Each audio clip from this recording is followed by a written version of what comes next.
아내를 사랑했습니다. 누구보다도 아꼈고 무엇보다도 믿었습니다. 그런데 그 믿음이 산산조각 나는 순간이 오고 말았습니다. 그날 이후 저는 더 이상 같은 사람이 아니었습니다. 아내가 달라진 것은 몇 달 전부터였습니다. 퇴근 후 집에 돌아와도 저를 맞아주는 일이 줄었고 예전처럼 살갑게 대하지도 않았습니다. 휴대폰을 손에서 놓지 않았고 화장실에 갈 때도 씻을 때도 꼭 가지고 다녔습니다. 처음에는 그냥 바쁜가 보다 했습니다. 사람이 피곤하면 잠시 소원해질 수도 있으니까요. 그런데 어느 날 아내의 옷장에서 낯선 향수를 발견했습니다. 저는 그녀가 원래 사용하지 않던 향수라는 걸 알았습니다. 이거 언제 샀어? 아내는 잠시 멈칫하더니 애써 자연스러운 척 대답했습니다. 아, 친구가 선물해줬어. 하지만 직감적으로 알 수 있었습니다. 거짓말이라는 것을. 그날 밤, 저는 아내가 샤워를 하는 동안 그녀의 휴대폰을 확인했습니다. 비밀번호는 바뀌어 있었습니다. 평소에는 제게 숨기는 게 없다고 당당했던 아내였는데 언제부터 바뀐 걸까요? 그 순간 모든 게 확신으로 변했습니다. 저는 아무 말 없이 아내를 지켜보기로 했습니다. 차에 위치 추적기를 달았고 그녀가 외출할 때마다 기록을 남겼습니다. 그리고 일주일도 지나지 않아 그녀가 자주 가는 곳이 몇 군데로 좁혀졌습니다. 그중 하나가 호텔이었습니다. 아내의 차는 퇴근 후 몇 차례나 같은 호텔 앞에 멈춰 있었습니다. 보통 한두 시간 후에야 다시 집으로 돌아왔고요. 확실한 증거를 잡아야 했습니다. 저는 직접 그곳을 찾아갔습니다. 그리고 마침내 두 사람을 목격했습니다. 아내는 한 남자와 함께 호텔에서 나왔습니다. 그의 손이 아내의 허리를 감싸고 있었고 아내는 그 손길을 자연스럽게 받아들이고 있었습니다. 웃고 있었어요. 저를 속이고 이렇게 다른 남자와 함께 있으면서도. 그 순간 제 심장은 빠르게 뛰었고 손이 떨렸습니다. 하지만 저는 감정을 억누르기로 했습니다. 이대로 분노를 터뜨려서는 안 됩니다. 제대로, 아주 확실하게 그들에게 대가를 치르게 해야 합니다. 그날 이후 저는 아내와 함께 있어도 아무렇지 않은 척 행동했습니다. 그녀가 무너지는 모습을 보려면 더 철저한 준비가 필요했으니까요. 우선 상간남이 누구인지 알아내야 했습니다. 놈의 차 번호를 기억해두고 사람을 시켜 놈이 어디에서 일하는지, 누구인지, 어떤 인간인지 조사했습니다. 결과는 예상보다 더 충격적이었습니다. 그는 그저 번듯한 사업가처럼 보였지만 사실은 빚더미에 앉아있는 인간이었습니다. 사기와 투자 실패로 인해 경제적으로 쪼들리고 있었고 여기저기서 돈을 빌려 연명하고 있는 상태였습니다. 그리고 결정적으로 놈 역시 유부남이었습니다. 그 사실을 알게 된 순간 저는 웃음이 나왔습니다. 이제 놈도 아내도 끝장났습니다. 놈이 가장 절박하게 필요로 하는 것이 돈이라면 저는 그것을 철저히 차단하기로 했습니다. 저는 전문가를 고용해 가짜 투자 회사를 만들었습니다. 그리고 놈에게 접근했어요. 사업이 매력적이네요. 추가 투자를 검토하고 싶습니다. 자금 흐름과 기존 투자 내역을 보내주실 수 있을까요? 놈은 당연히 덥석 물었습니다. 기회를 놓칠 수 없었겠죠. 며칠 후 놈은 모든 자료를 보내왔습니다. 저는 그 자료를 들고 놈의 주요 거래처들을 직접 찾아갔습니다. 그리고 놈이 과거에도 비슷한 방식으로 투자금을 받고도 갚지 않았다는 정보를 흘렸습니다. 소문은 금세 퍼졌고 놈의 사업은 붕괴하기 시작했습니다. 놈은 다급하게 돈을 구하려 했지만 이미 신뢰를 잃은 상태에서 도와줄 사람은 없었습니다. 그가 절망에 빠질 때까지 저는 지켜보기만 했습니다. 사업이 무너지자 놈은 주변 사람들에게 손을 벌리기 시작했습니다. 저는 놈이 가장 의지하는 친구들에게 접근했습니다. 우연을 가장해 술자리에서 그들의 입을 열게 했습니다. 요즘 그 사람 돈 문제 많다면서요? 한두 명이 그런 이야기를 듣게 되면 금세 모두가 알게 됩니다. 놈이 마지막으로 남겨두었던 인간관계까지 무너지는 데는 오래 걸리지 않았습니다. 그의 친구들은 하나둘 연락을 피하기 시작했고 결국 놈은 혼자가 되었습니다. 그 무렵 저는 놈의 아내에게도 연락을 했습니다. 당신 남편이 바람을 피우고 있습니다. 증거를 보내드리겠습니다. 놈의 아내는 처음에는 믿지 않았습니다. 하지만 호텔에서 나오는 사진과 영수증을 확인한 순간 그녀는 말을 잃었습니다. 며칠 후 놈은 집에서도 쫓겨났습니다. 이제 아내만 남았습니다. 모든 것이 끝난 후 저는 아내를 마주했습니다.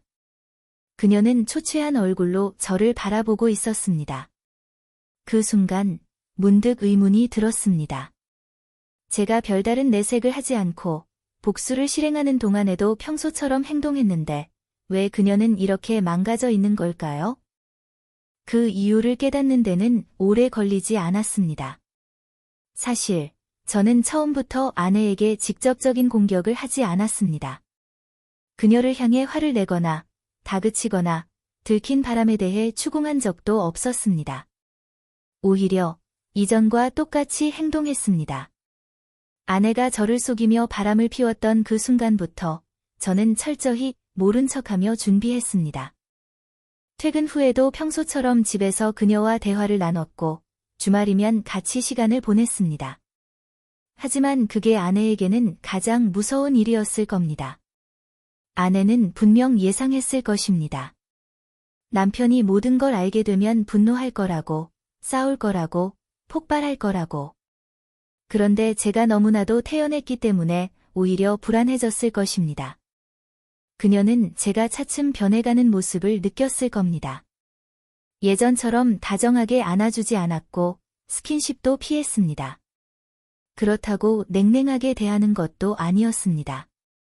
그녀를 향한 애정이 서서히 사라지고 있다는 걸, 그리고 그 이유를 알고 있는 건 오직 그녀뿐이라는 걸 아내는 느끼고 있었습니다. 그렇게 몇 주가 흘렀습니다. 아내는 점점 신경이 예민해졌습니다. 예전에는 집에서 제 눈을 피하던 사람이었는데 이제는 제가 하는 모든 행동을 의식하는 듯 했습니다. 퇴근 후 집에 돌아오면 그녀는 제 얼굴을 살피며 말했습니다. 오늘 무슨 일 있었어?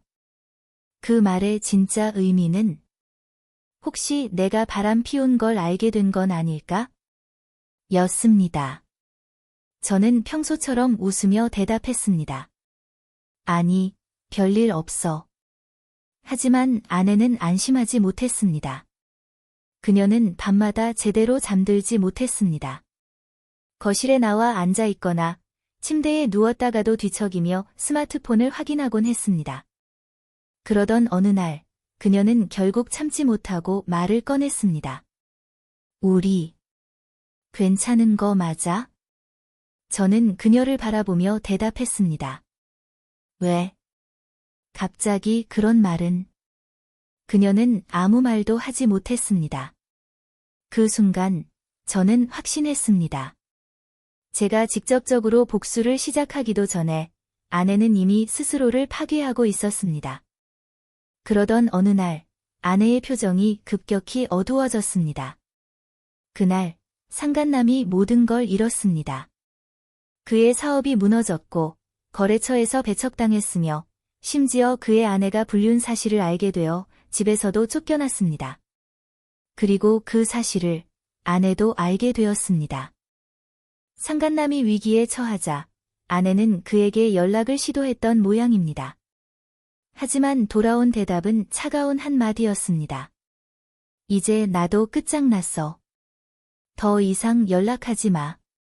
아내는 그 순간 깨달았을 것입니다.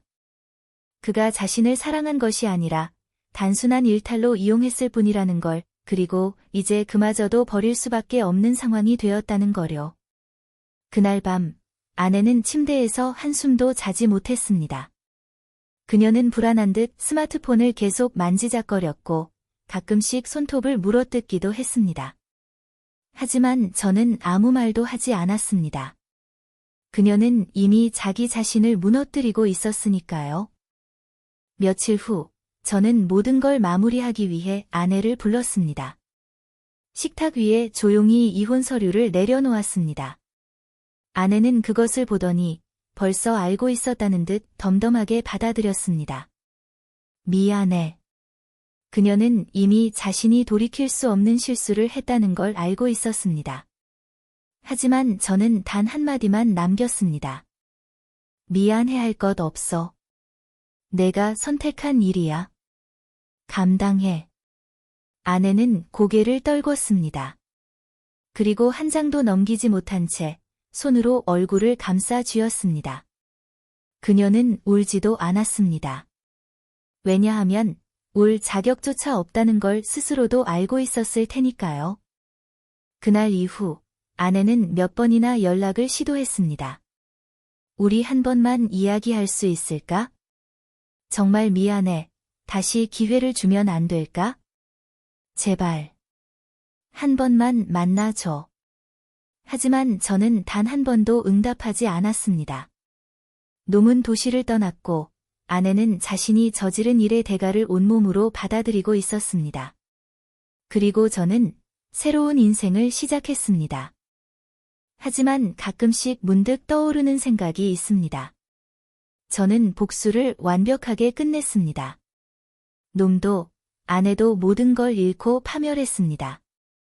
하지만 저는 정말 행복해진 걸까요? 사랑했던 사람을 증오해야 했고 분노로 하루하루를 버텨야 했던 그 시간들이 제 마음을 얼마나 갉아먹었는지 이제서야 깨닫게 되었습니다. 배신은 가장 가까운 사람에게서 온다는 것, 그리고 그것이 얼마나 사람을 무너뜨릴 수 있는지를 뼈저리게 경험했습니다.